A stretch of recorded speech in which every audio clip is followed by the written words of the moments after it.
Bien, nuestra clase corresponde al siguiente tema. La idea del ser humano como animal político. Vamos a ir revisando algunos elementos que se refieren a esta temática. ¿Qué significaba que el ser humano sea considerado como animal político? ¿Qué quiere decir esto? Que el ser humano es social, ya que nosotros generamos sociedad. Ya, es social porque nosotros hacemos la sociedad, pero tiene una implicación, que el hacer la sociedad es una condición propia. Es decir, que nacemos con esa condición, que la tenemos, que es nuestra esencia, que es nuestra propia consideración como seres humanos. Entonces nos planteamos la siguiente afirmación. La existencia de la polis, que es una ciudad-estado, pero vamos preguntándonos, ¿qué significa que sea una ciudad-estado? ¿Qué quiere decir que sea una polis ciudad-estado?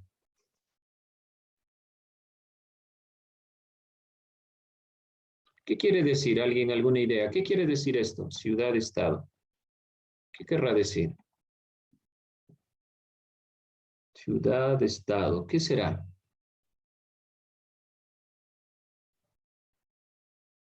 ¿Qué significa que sea ciudad-estado? José, ¿qué quiere decir que una polis es una ciudad-estado?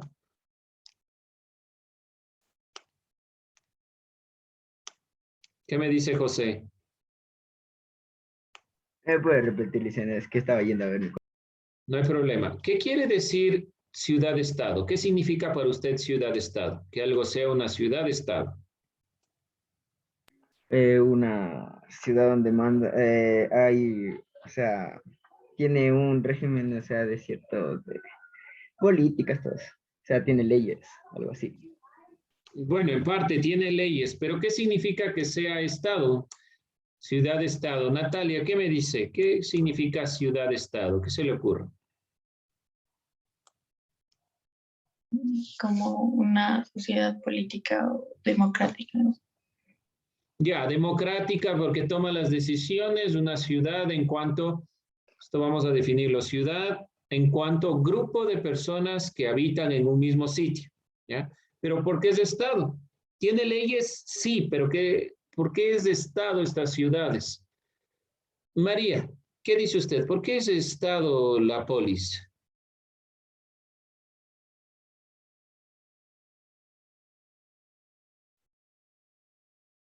Pongámosle un ejemplo. ¿Qué pasa en los Estados Unidos?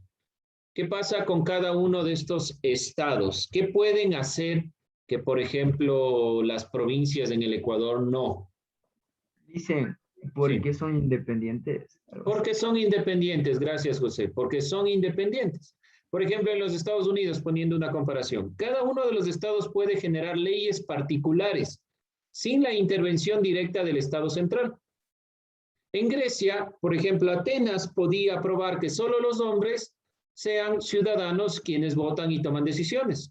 Y Esparta podía decidir que hombres y mujeres sean los que toman las decisiones. ¿Por qué sucedía esto? Se supone que en un estado las leyes son para todos. En Grecia, cada una de las islas y cada una de las conformaciones, las penínsulas, Atenas y todos estos elementos tenían independencia, eran con independencia propia. Son un grupo de personas que habitan en un lugar y que pueden determinar sus leyes independientemente. En la existencia de la polis es algo que acontece por la propia naturaleza del ser humano, dice Aristóteles. La polis acontece por su condición de ser humano. No es que las polis se plantean después de la racionalidad, sino que la polis nace desde la propia consideración. Esta naturaleza es la de ser social. La esencia del ser humano para Aristóteles es ser un animal político, es decir, social. Dentro de esta consideración también vamos a mirar lo siguiente para ir cerrando esta perspectiva y ver la crítica de Hannah Arendt. La polis es el ámbito en el que se desarrolla la vida de las personas, dice Aristóteles. Alguien que no merece vivir en la polis es quien no cumple con sus obligaciones. Por lo tanto, vamos a poner el ejemplo de Sócrates. ¿Alguien sabe por qué murió Sócrates? ¿Alguien recuerda de clases anteriores? ¿Qué le pasó a Sócrates? ¿Por qué murió?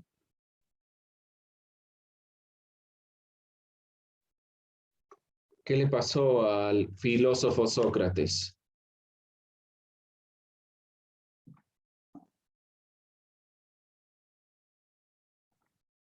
Si no, búsquele, ¿por qué murió Sócrates? Porque expresó sus ideas. En parte porque expresó sus ideas, no fue condenado específicamente por expresar sus ideas, porque todos podían expresar sus ideas. Pero en parte, ¿qué más? ¿Alguien más encontró por qué murió? ¿Cuál fue la causa de la muerte de Sócrates? Por corromper a los jóvenes atenienses también. Por corromper a los jóvenes atenienses. Sus ideas no se quedaron con él, ni criticó solo la realidad, sino que corrompió a los jóvenes y les invitó a pensar diferente, evidentemente. Y además de eso, criticó la religión de su época. Fue llevado a juicio. En el juicio fue condenado a morir por medio de ingerir un líquido que se llama cicuta, planta. ¿Ya? A Sócrates sus amigos le dijeron que podía huir, que le iban a ayudar para que escape de la condena. Y Sócrates no quiso. ¿Por qué? ¿Por qué Sócrates no quiso huir?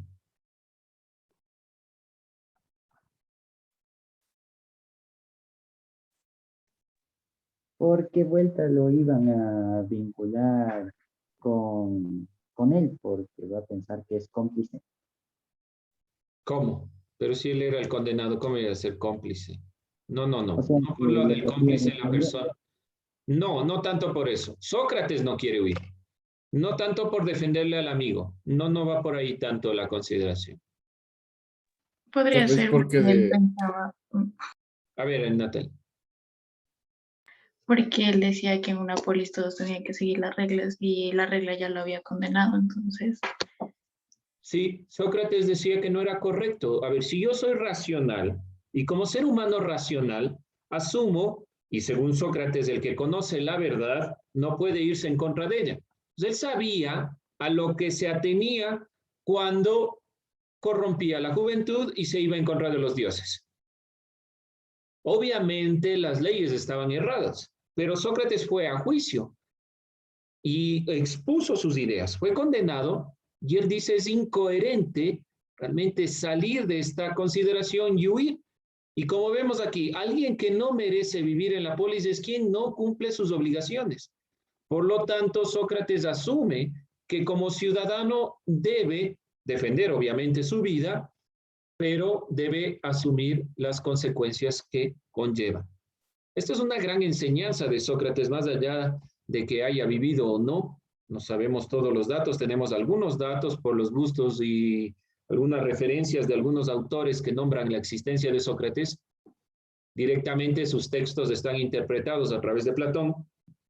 Pero más allá de esto, es una gran enseñanza porque nos deja la consideración de que hay que asumir nuestros actos, hay que asumir lo que hacemos. Y propiamente esa es la vida en la polis, esta consideración. Vamos a ver dos elementos más importantes en cuanto a la perspectiva de Aristóteles, quien ha planteado estas visiones o ideas sobre todo del animal político. Para Aristóteles, la política es una dimensión de la vida humana, es una consideración de la vida humana, no está fuera del ser humano.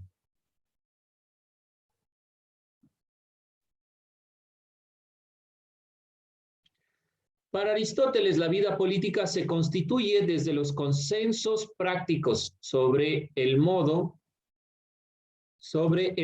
de conducir las acciones de los ciudadanos. El horizonte es la vida buena y se basa en el bien común. Lo que se quiere es tener una vida buena. Por lo tanto, hay que llegar a consensos y los consensos deben ser prácticos.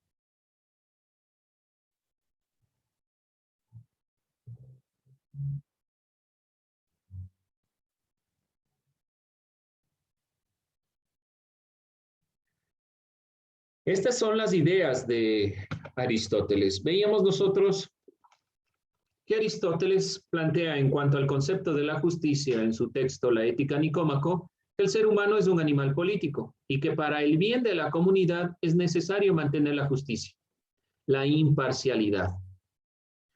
Aristóteles afirma que para el bien de las comunidades es necesario satisfacer tanto la justicia distributiva como la justicia regulativa. La justicia distributiva es establecer una distribución en la base de la cantidad y la calidad del trabajo que ejerce cada una de las personas. Entonces, para cada una de estas personas se ejerce un tipo de justicia y la justicia correctiva para mantener la equidad, que se compense a la víctima y se castigue a quien ha cometido un crimen. Este es el ejemplo de Sócrates. Bien, esto de manera general, solo para que tenga una idea de los elementos que se están planteando en cuanto a la perspectiva que ha enunciado Aristóteles y el concepto del bien común. Esto complementa nuestras ideas. No se olviden que para Aristóteles, él establece una relación biológica. Lo voy a enunciar aquí. Establece una relación biológica para definir la condición política del ser humano.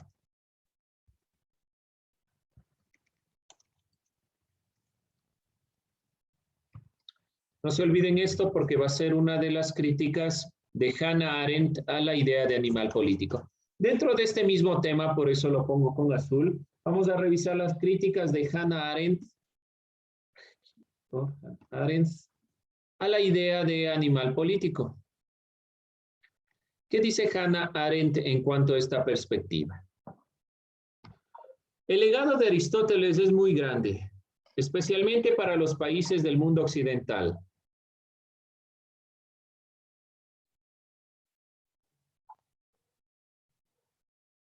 Sobre todo porque ha planteado algunos de los parámetros de la democracia, ha planteado algunos de los parámetros en general del análisis de la realidad, de la lógica, muchos obviamente criticados, muchos de ellos evidentemente han sido cuestionados y muchos de ellos han sido eliminados. Pero más allá de esto, uno de los conceptos que han sido criticados es la idea de animal político. La filósofa alemana Hannah Arendt, que vivió de 1906 a 1975, es una de las grandes intelectuales del siglo XX. Se destacó particularmente en el campo de la reflexión política, que es uno de los parámetros fundamentales a tomar en consideración. Vamos a revisar un video también de Hannah Arendt para que usted tenga en cuenta algunos de los aportes que ha dado esta pensadora en general a la filosofía, ¿sí? Entonces vamos a ir revisando algunas ideas. Por ahí vamos tomando en consideración algunas de las ideas en cuanto a la filosofía.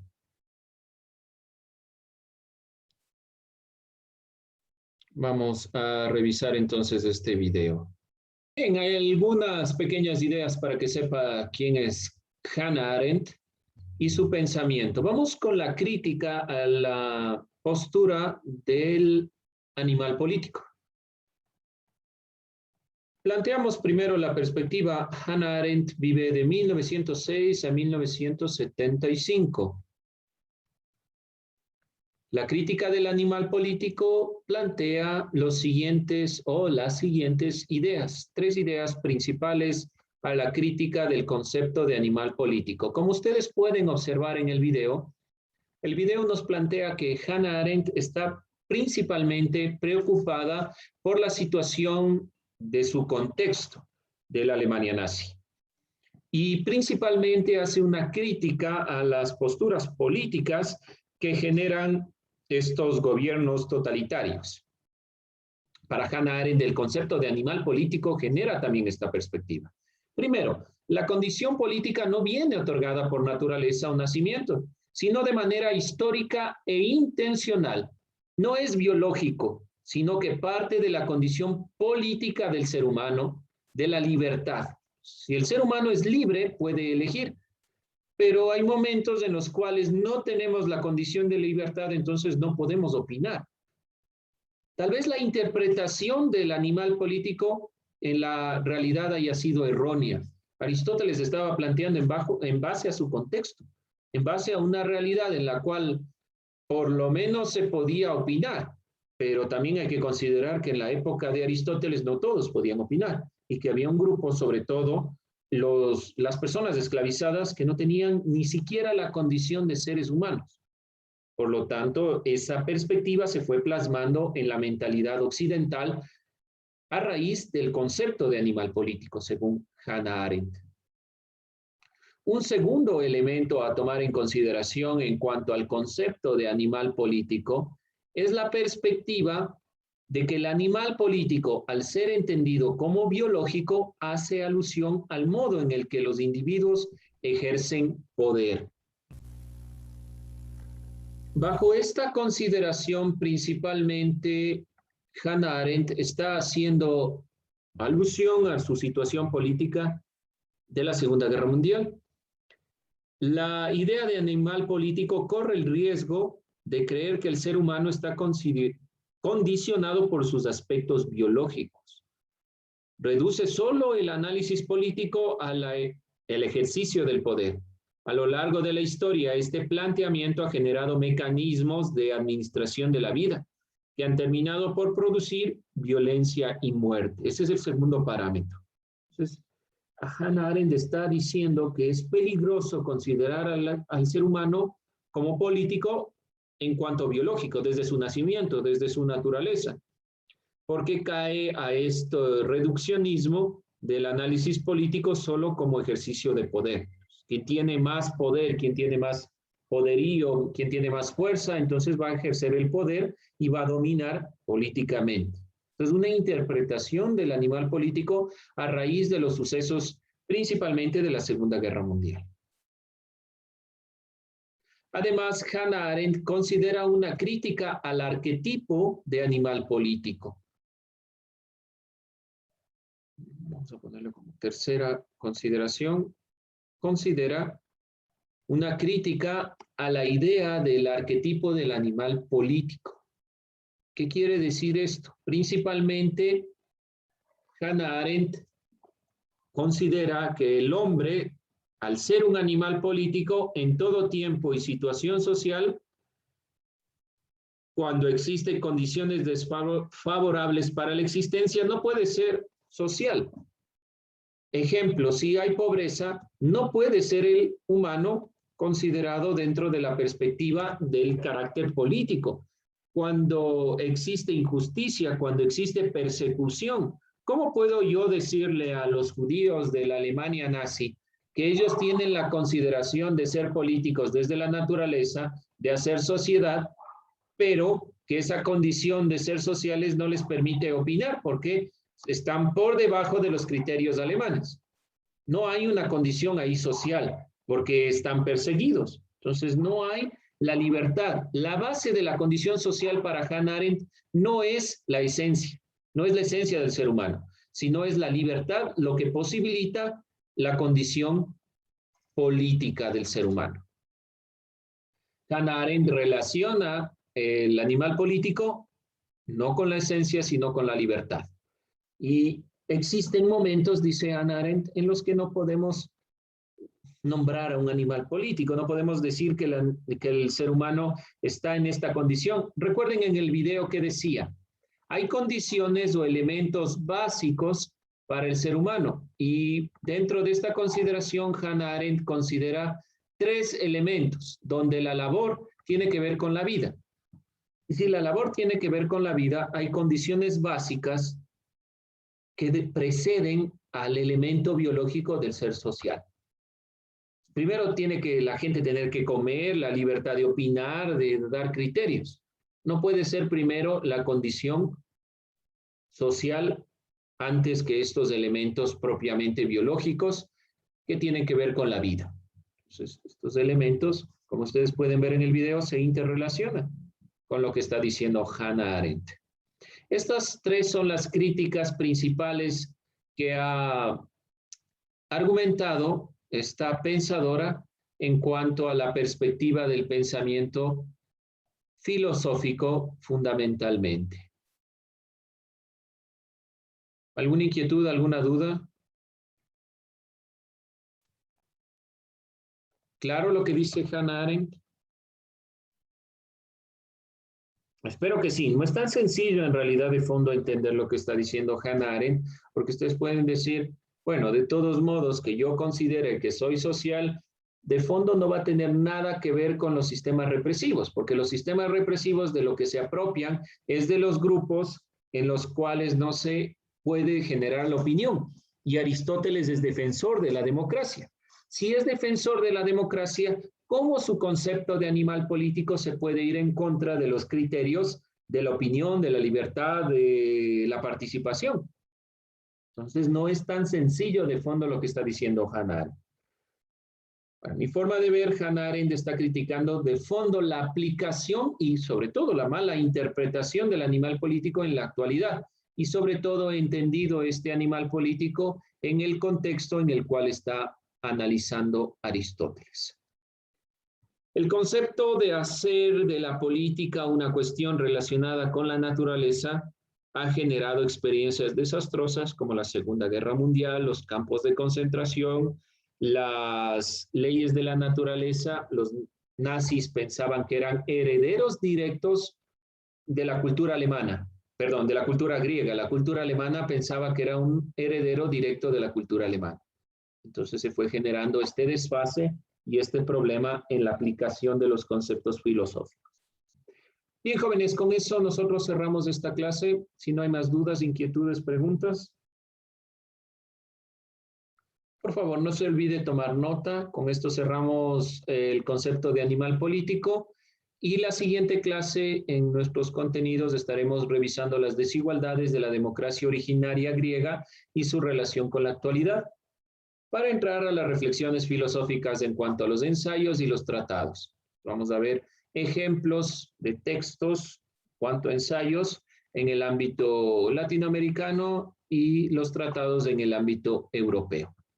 Bien, jóvenes, con eso cerramos. Muchas gracias.